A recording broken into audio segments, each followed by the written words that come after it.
Hi everyone, it is New Year's Eve if you're hearing this on the day that this episode drops. Wow, 2021, what a year, eh? Whew, dear goodness. Well, we got through it, and 2022, I'm sure, will hold lots and lots of exciting things for all of you people and all of us as well. So what do we have for you this week? Well, we have a compilation of outtakes from our latest tour. We like to think that we are the pros. We've been doing this for 400 episodes. We've been doing it for almost 8 years. Surely everything is so slick that nothing ever goes wrong. Well, if you've actually been to one of our shows, you know that things quite often do go wrong. Sometimes we say things that we can't possibly put out on the podcast unless I very heavily censor them. Sometimes there's a really good fact and it just doesn't quite fit in the final edit. Sometimes the set just falls to pieces all around us. And so what I've done is I've collected all those things together and put them into a compilation of all the craziest bits from the last few months of touring Fish. Really hope you enjoy it. We'll be back with a normal episode for the first show of 2022. For the time being, hope you enjoy the show. On with the podcast.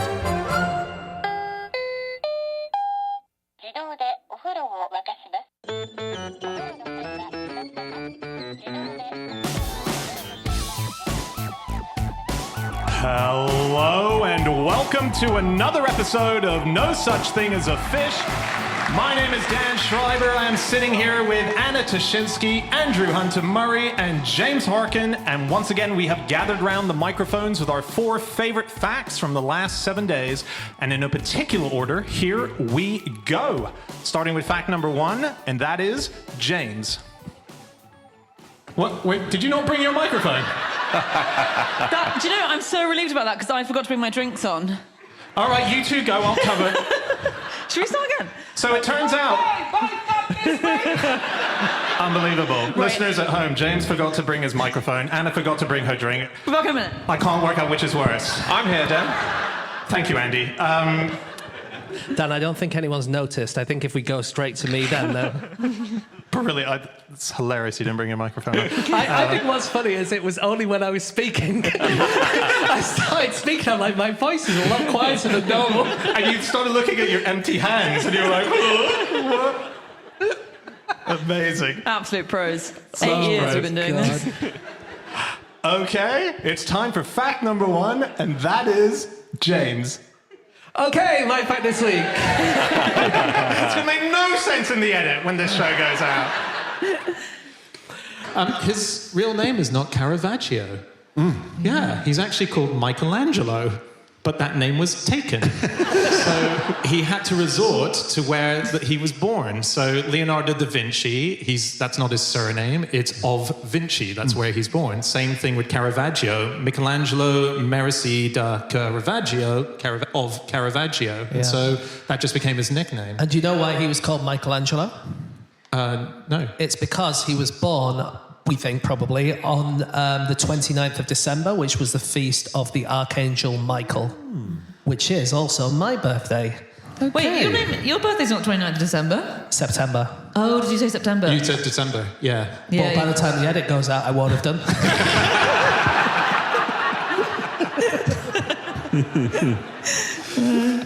Is there a reason why clownfish are so good to experiment on? Do we know? I'm actually not sure. We've probably mentioned it at some point in our 300 podcast, so you should go back and check. Just kind of funny. Yeah. Good looking, yeah. Photogenic. You can fit a load of clownfish in the same car, which is useful for research purposes. That's something. And do you know why he was called Michelangelo? No. It's because he was born, we think probably, on the 29th of September, which was the feast of the Archangel Michael, which is also my birthday. I was just looking into names of dentists. There's always that thing that if you're called Dennis, you're going to be a dentist, more. There's the idea, and there's been lots of studies to show that Dennis or Denise, you'll be a dentist. And so I found a few names where it does feel like you're being pulled into it. So Rachel B. Pullen was one. And then in Rutland, there is a dentistry that are called Dennis and Dennis Dental Practice. What? You say that again? Dentist and dentist dental practice. Dentith and dentith. Yeah, D-E-N-T-I-T-H and dentith. But when they get their braces off, they're going to have to change the name, aren't they? So good. In the 1960s, some women were taught how to breastfeed using sock puppets. Okay. Puppets. Sock puppets. As in, so they would... They would. I mean, we're just doing the sock puppet symbol. Yeah, they were. Well, there were knitted breasts as well. So there were sock puppets and then knitted breasts to kind of demonstrate how the baby latches on. Wait, so the sock puppet would suck on the knitted breast as opposed to the real breast? Yes, that's right. Like a weird Punch and Judy show. It's a very weird Punch and Judy show. Okay. In fact, I told one of our colleagues this in the office the other day, and immediately he said punch and booby. Yeah. Yeah. Yeah. There was also an Advent Christmas clock, wasn't there, which had 24 hands on it, and so you would move the 24 hands? Yeah. 24 spots for the hand to move on, and so you would move it each day, and that was a primitive version of the Your Advent clock calendar. would be so shit. You've just got 24 hands on a clock. You say, just look at the relevant hand to know what the time is. Do you remember the time when they asked if they could put our podcast on British Airways flights? I Yes. think it was. Oh, yeah. And they said, well, can you go back through your first 100 episodes and remove... We don't want any ones where you mention plane crashes. And it turned out we mentioned it in every single episode. Yeah. It was bizarre. It was truly bizarre. That was so weird. Yeah, it was weird. We've already done it in this one. Yeah. Do you know, can I just say a non-orgasm thing to do with llamas, which is that llamas, there was a photo that was taken in the 20s, which led to an international incident where Tibetan monks from, I think they were Tibet, were flown over, and there was a photo taken of them with llamas. And, yeah, and this caused... So a llama with a llama was the idea right. the British did when they brought them over. And it led to big problems because... So this was part of publicity for a 1924 film, which was filmed by a guy called Captain John Knoll, who provided, for me, the greatest fact that I think I've ever brought to this show, which is he said that it's easier to escape a female Yeti than it is a male Yeti, because female Yetis have such long dangling boobs that before they can chase you, they need to chuck them over the shoulders and tie them like a scarf. Otherwise, they might trip on them as they're chasing you. And in the time it takes them to do all that, you can escape. Yeah. So that's Captain John Knoll, who said that. And he was responsible for bringing the llama, the monks to meet the llamas. So he was the official filmmaker on the Mallory expedition. He's the one who filmed the whole thing. He made it into a big movie, and it was a Hollywood-nominated movie, and it's still to this day, it's a classic. But the publicity that he did is what actually banned any more attempts from happening on Mount Everest, because the authorities were so furious about the way that the religion was parodied by having llamas next to llama. We weren't allowed to go back to Mount Everest for ages. That's interesting. Yeah. That happened when I tried to put some bananas in some pajamas.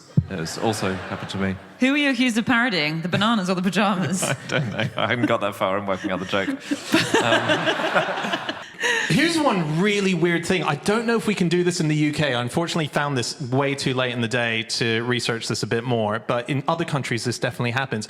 So imagine you're at home, right, everyone, and the bins have just gone out, and suddenly you realize that you accidentally threw away or must have lost something really precious in the trash. Yeah. Right?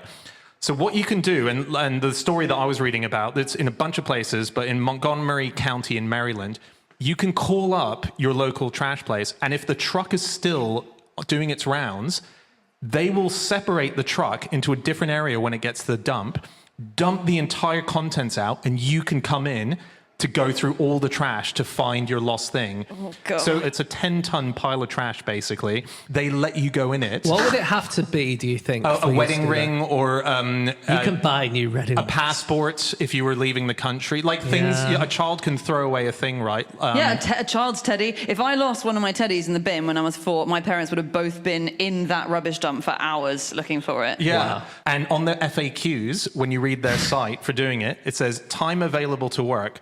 And it says, we must clear out all trash that comes into the transfer station before our day is over.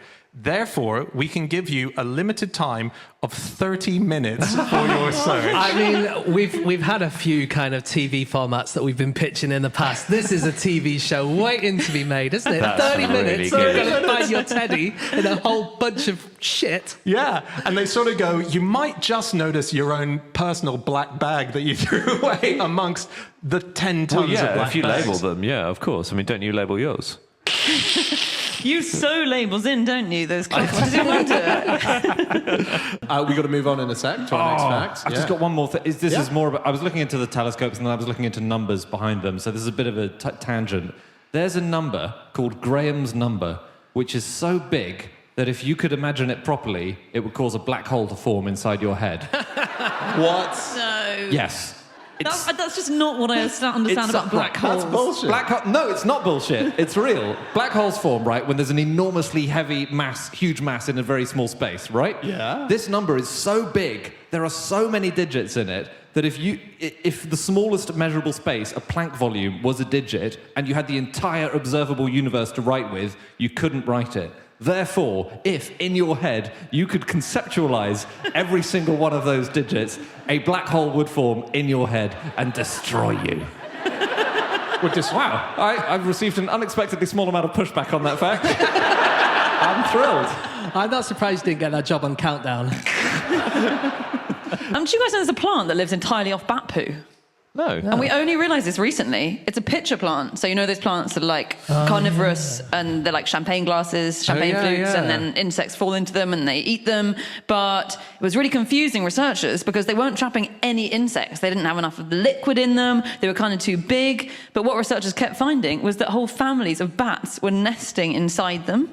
And turns out they've adapted, they've evolved to just become the home for Hardwick's woolly bats. This is in Borneo, and they eat their guano. So they attract them by basically, they're shaped like this parabolic dish. And so bats give out their sonar, and then these pitcher plants are the only ones that are shaped so perfectly clever. to reflect that sonar straight back to the That's bats. amazing. So then they're like, okay, cool, that's the call of my home. And they go to this plant, they go and live inside it, poo all over it, plant eats it up. Bob's your uncle. That's amazing. Because there's Everyone's a another winner. one that's in Borneo, I think, because I remember seeing it. It's like is it shrews as well? They do kind of a similar thing. They sit on the edge and then they kind of lick the pollen, but it's a laxative, so it makes them shit everywhere. And then the plant just goes, oh, yum. That's so amazing. So it feels like the plant is a bit sentient there, right? I know you're going to say no, but okay, let's move on. So there is a tunnel under Mont Blanc now. Oh, yeah. Yeah. Yes. Like a road tunnel or a rail tunnel? or- It's a tunnel. It doesn't matter whether it's nuts. No, it's a road. It's a road tunnel. It's a road tunnel, isn't it? Yes. Thanks, guys. Oh, okay. Okay. Literally everyone in our audience knew that. Yeah. Yeah. But okay, it's a road tunnel, and it was started by one man who just decided to make a tunnel under Mont Blanc, freelance, off his own bat. He was a count called Dino Laura Totina. He was Italian, and when he was growing up, getting between France and Italy around Mont Blanc is a massive pain, and it took about 18 hours to make the journey. And he called it an accursed mountain. He grew up in the shadow of it, and he became a wealthy businessman. He owned a wool factory, and he said, "I'm going to do something about Mont Blanc." And he just started digging with no permission from anyone. He got 250 meters into the granite on the Italian side, and the authorities eventually said, "What are you doing?" And they stopped him, and then, fine, he was stopped. But by that point, the plans were in progress, and France and Italy eventually agreed. They were really nervous about it as well, because it was only 15 years after the Second World War ended, and they thought, well, feels like giving the other country a route just to pass military vehicles straight into our country. But they did agree on it, and eventually it was completed in about 1962. Wow. And so now, the 18-hour journey takes 10 minutes. That's so cool. Oh. Yeah, I have been through that tunnel, actually, because we got a speeding ticket on the French side on the way in, and then on the way out on the Italian side. Wow. What an example of learning nothing from your actions. I went to the dentist for the first time in 2 years the other day. Okay. And I went because I had a bit of a problem. And when I got there, the dentist misheard me when I said my name and put me down as Samuel Schreiber. Okay. And I didn't correct her. And so for the whole thing, while she was setting it up, I was called Samuel Schreiber, which I thought was quite cool. It was a nice, cool name. Anyway, it turns out when she found out my name wasn't Samuel, she gave me a lot of crap saying, you can't do this. This is in all the systems now. This is all the records. And she spent half an hour undoing it and then ran out of time. And she wasn't able to look at my teeth.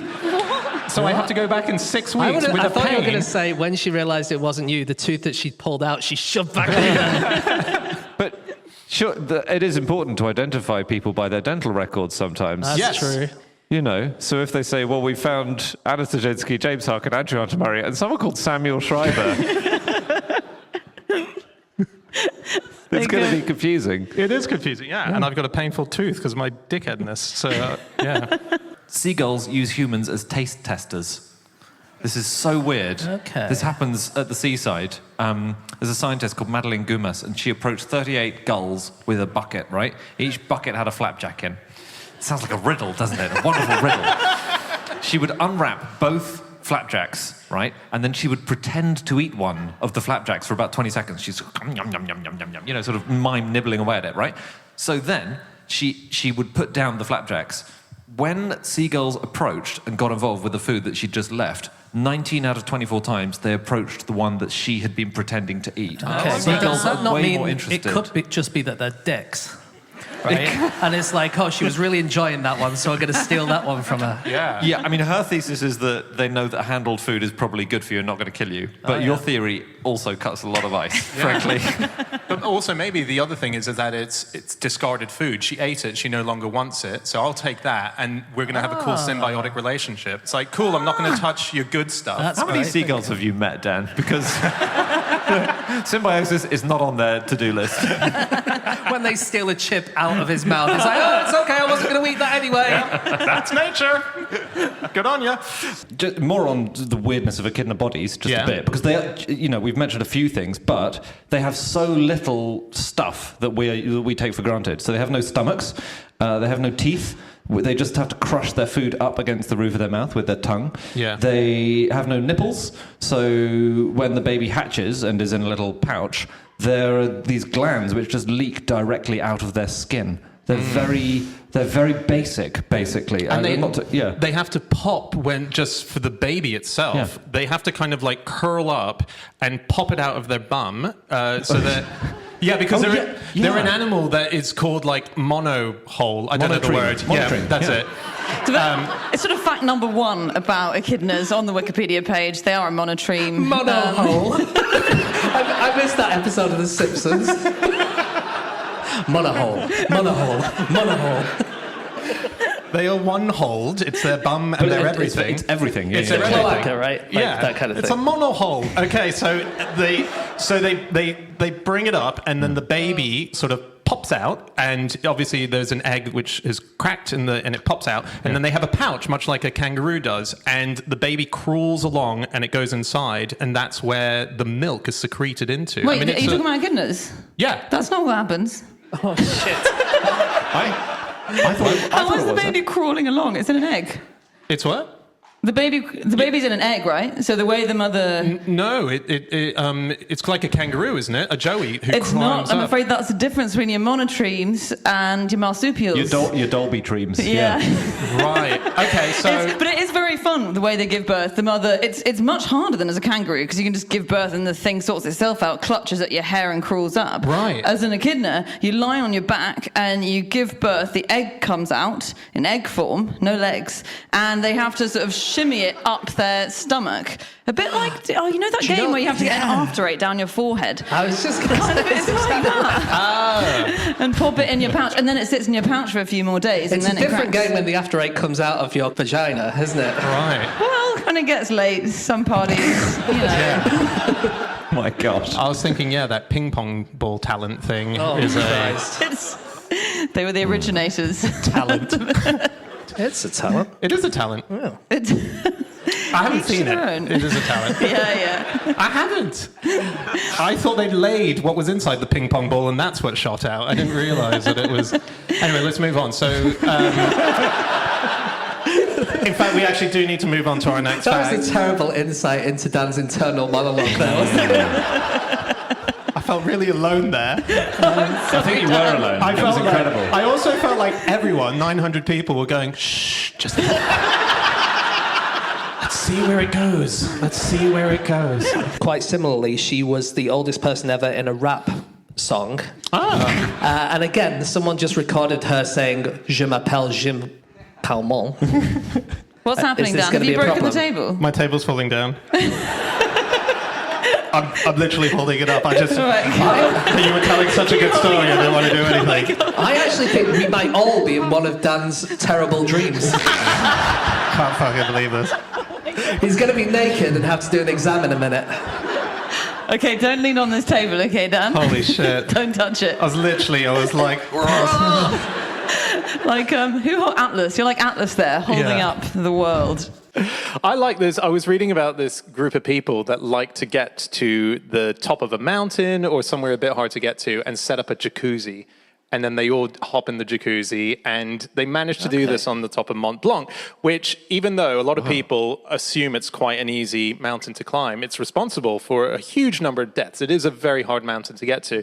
So they packed up all their stuff, and they managed to get this jacuzzi on top of there. And you can see photos of about 30 people who've gone through all the night, trekking up there, and setting it up and using it's heated by the snow with the system that they have. So it's heated by the snow. Sorry? Yeah, so they have a system, and oh shit, okay.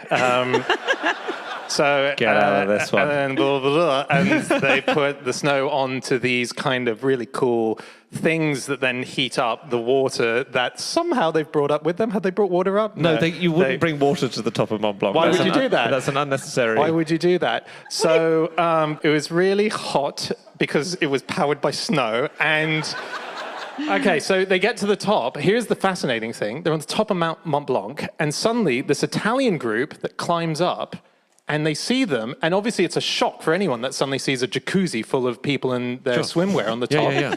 But it just so happens this Italian group had already met these people in a jacuzzi on a previous mountain that they'd been on before, completely by coincidence, got up there and they're like, you again? And they now just think there's someone in a jacuzzi at the top of every mountain, don't they? Yeah, That's amazing. Exactly. That's so funny. It is funny, and so it doesn't matter about how you can make a jacuzzi hot with snow. This has not been a good one for me, guys. I'll admit that right now. It's been a shitter. We need to move on to our next fact, guys. Oh, can I just talk about an origin of life thing? Yeah. That I really like. So there are lots of theories about where life started, and most by sensible scientists, but one was by an American homeopath at the start of the 20th century called Charles Wentworth Littlefield, and he was reported as a scientist, and it was in all the news that he's found out where life comes from. And the way he found it was he took some salt out of one of his patient's wounds, and he looked at it under a microscope while thinking about chicken.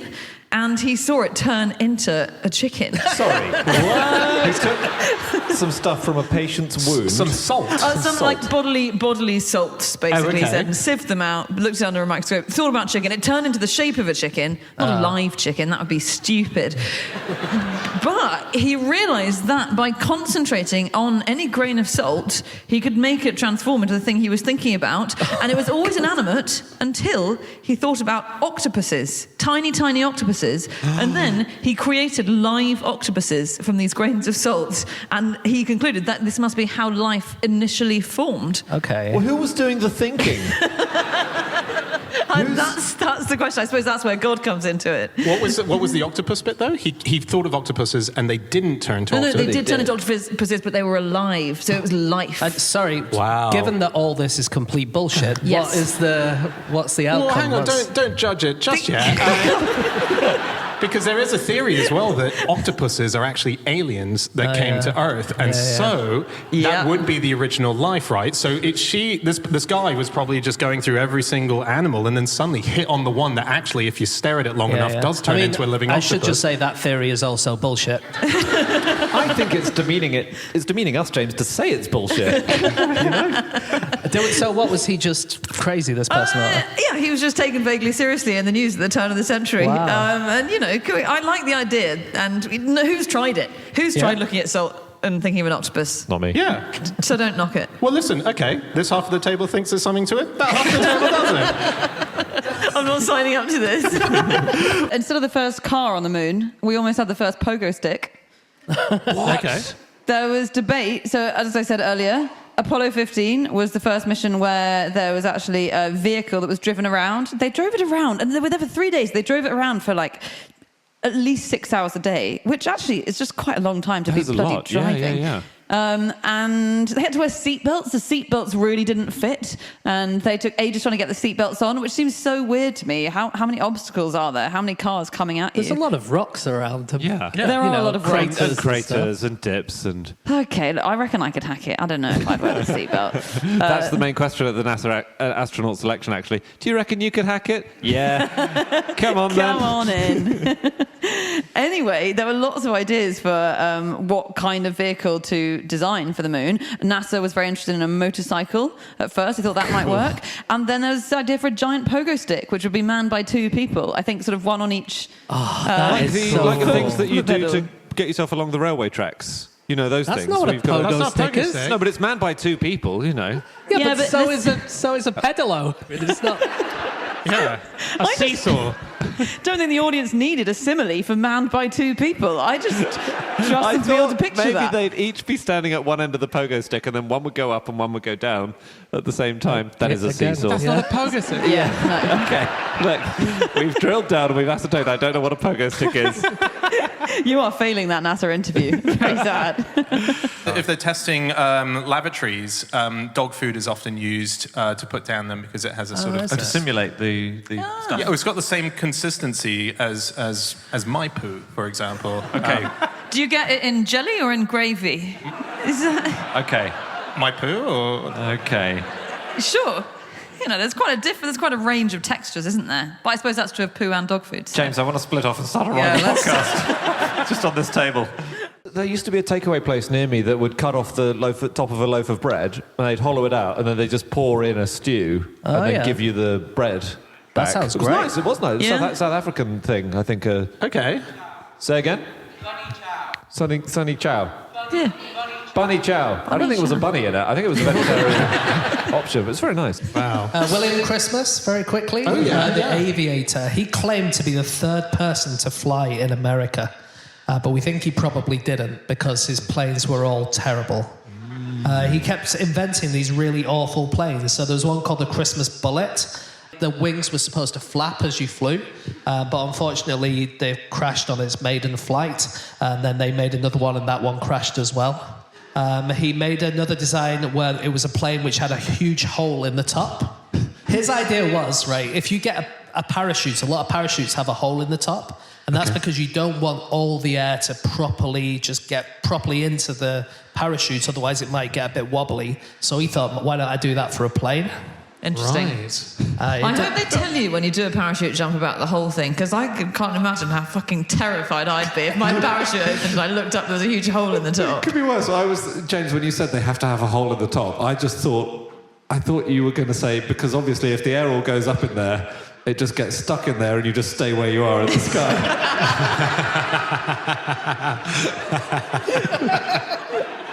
That's how that works, yeah. Do you know that, you may have seen it, actually this is like extremely cutting edge soup news right now, that there's Heinz have just released a Christmas soup, which is very exciting. They've just announced it as a kind of PR thing. They've only made 500 tins, but it's got, you know, everything. It's got turkey, sprouts, stuffing, roast potatoes, pigs in blankets, gravy, cranberry sauce. Well, I mean, that sounds all right because it's one course. Have they just mushed it all up? No, you get chunks of turkey and things like that. Great. Yeah, there are chunks. James, don't worry. There are chunks. Yeah, right. But it could be worse because in 2013, Game, the video game people, they launched a thing called a Christmas Tinner, which was for people too addicted to video games to cook anything on Christmas Day. And the top layer was scrambled egg and bacon. Then there was a layer of mincemeat. Then there was some turkey and trimmings. And then there was a Christmas pudding in the bottom of the tin. Where are all the Quality Street? Wow. Yeah. Are you allowed to eat a painting? What do you mean, are you allowed to eat it? Legally, if you own a painting, this is in the Yeah, US. of course you can do whatever you want. If you own it, you can do what you want. Well, you're absolutely right. Okay, it is time for fact number 3, and that is... Any more? Any more for that? No? Not really. Is that myth busted? It's just, would you be allowed to eat the Mona Lisa if you owned it? If you owned it, yeah. Well, you're right. Has someone put this in the statute books? Yes, they have. Thank you, Anna. Good question. It's the 1990... Oh, no, hang on. No, it is all right, actually. There are laws about works that might still be in copyright, so if it's within 75 years of the artist's death, or works that are protected under the 1990 Visual Artist Rights Act. You're not allowed to eat some of those protected ones. But the good news is, anything from Caravaggio's time is on the menu. So, Wow. That's interesting. I mean, we really had to pull it out of you, but 75 days after... Yes. 75 days? Oh, years. I was just picturing some of these really drooling people. Okay, cool. 75 years. That's Christmas lunch sorted in a Hunter Murray household. Oh, boy. I think the very first ever study of it, the long-beaked echidna, it's called, was published in 2009. And even then, the study author, who was a guy called Muse Opiang, spent 500 hours studying them before even seeing one. What? Was he studying them then? Really, for that first 500 hours? He was warming up. He was doing stretches. They are quite hard to find, though, aren't they? There was a guy, the first scientist to study the testicles of echidnas. He did that by employing Aboriginal people to find these echidnas for him. And he always paid more for the females because it was more hard to find the females. And actually, we now think that of all Presumably it is much harder to find the female's testicles. Is that what you said? He did lots of studying, but he happens to be the first person to have studied the testicles. Okay. And this guy actually committed suicide. He was a German scientist. He committed suicide in 1918 while wrapped in a German flag because he was so upset with the way the war was going. Right. But yeah, he was most famous, I think, for studying the testicles of the echidnas, and his name was Dick Seaman. No. What? Yep. What? Richard W. Seaman. Oh my God, that's incredible. A, change your name. B, don't study testicles if your name is Dick Seaman. All right, Dan. I mean, the guy was obviously a troubled man. Let's not kick him while he's down. Okay, fair enough. Seriously weird thing. Yep. So random. On Soup, Ted Cruz, you remember Ted Cruz? Yeah. Came second to Trump in the primaries.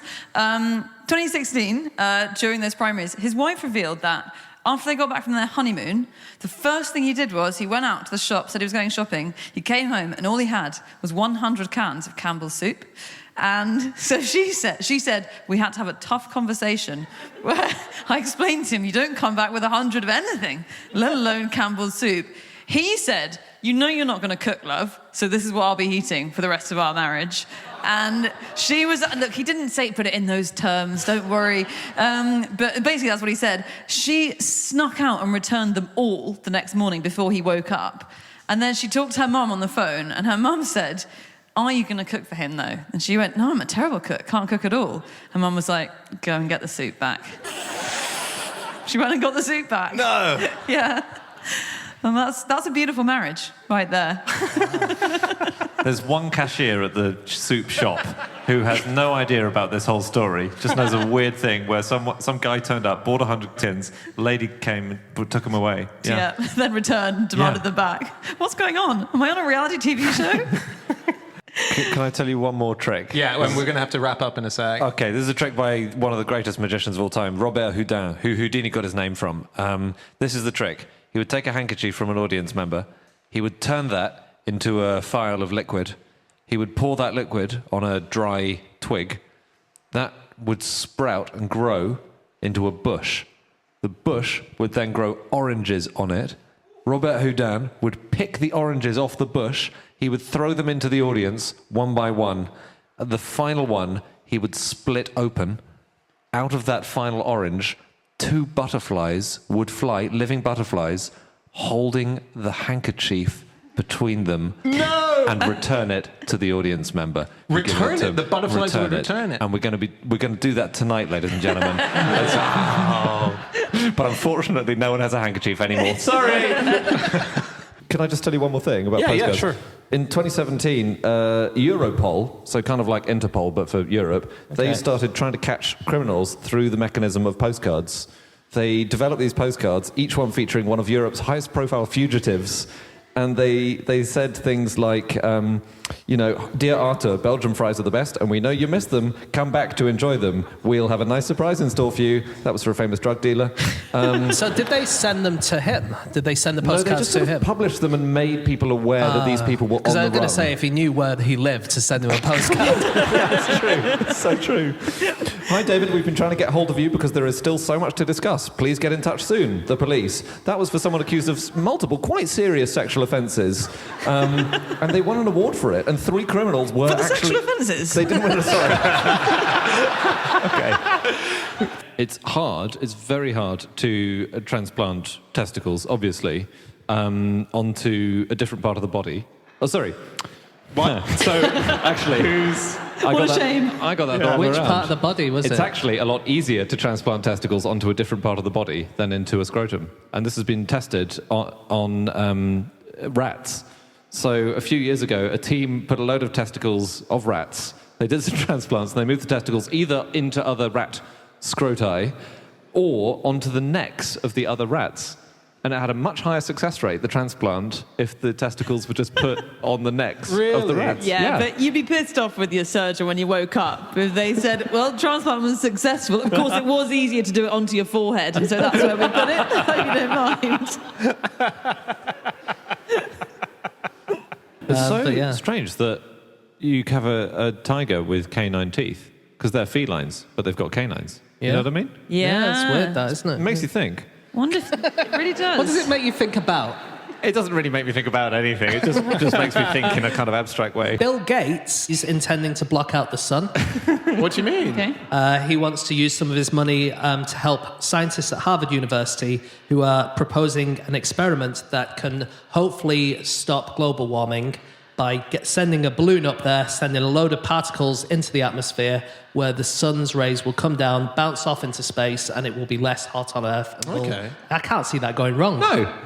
Will it also look... Sod it. Why not? Let's do it. Let's do it. I'm up for it. Is it going to look like we're at a worldwide children's birthday party? 'Cause that's quite cool. That would be cool. That would be cool. He's one of the few people in the world who has a McDonald's gold card. And I don't know if it's connected to this. What's that? A McDonald's gold card is where you can go to any McDonald's, you hand it in, and no matter what you've ordered, they give it to you for free. Oh, thank God. Yeah. Because otherwise, how would he be able to afford a Big Mac? So we don't have it in the UK. What we have is the Nando's Black card, which is quite a famous card, which I've experienced a couple of times. It's like, I have, yeah. A couple of friends of mine have had it. So Tom Davis, who is King Gary, he once had it. The other guy had to stop using it because he was... Yeah. Good luck with the Nando's lawsuit, Dan. I am not saying... Good point. Let's edit that out. We're not saying that Nando's... We're not. Put it from your minds. There was an amazing thing that happened in the Netherlands at the start of this year, actually it was the end of last year, and that was that there was an Armenian family who'd been living in the Netherlands for 9 years, and the country had decided they wanted to deport them. And they were like, well, we can't go back to Armenia because if we go back, we'll be in terrible trouble. And they said to the church, what are we going to do? And apparently there's an old and obscure Dutch law that police aren't allowed to arrest someone in the middle of a church service. And so the local church started a mass that went on for 24 hours a day for 97 days. Wow. While this family were living in the church. Wow. They started off doing it for a few days. Eventually, more than 650 clergy members were signing up to be the next person to do it. They kind of tag-teamed all the priests. Wow. And eventually, the government just thought, fuck this. And they went, fine, you can stay. Oh, really? Yeah. I would have thought they'd go, fuck this, we're going to walk in and arrest you anyway. But it's the law. You can't break the law if you're a government, can you? What? Well. Caravaggio died maybe of sunstroke, we think. Really? Yeah, well, this is what people have have claimed it. I couldn't find what their evidence was, except that. So researchers, there's this big mystery of how he died, all shrouded in mystery. Like, was he murdered? Was he poisoned? Did he have syphilis? And they thought in 2010 that they found some of his bones, fragments of his bones. They studied his bones, these researchers, and they said it showed signs of lead poisoning and syphilis, but they think what eventually killed him was sunstroke. And then the only evidence I could find that they had was that 1610 was an extremely hot year. Stands to reason, doesn't it? That makes sense, yeah. It's been quite cold this winter. In future, every single person who died this year, people will look at them and go, I reckon that was the cold that killed this one. I'm not sure they will. I think there might be. It was a very heavy cold, put it that way. A bit too much Nando's, I reckon. No, we can't keep that in. We have to. It has to stay.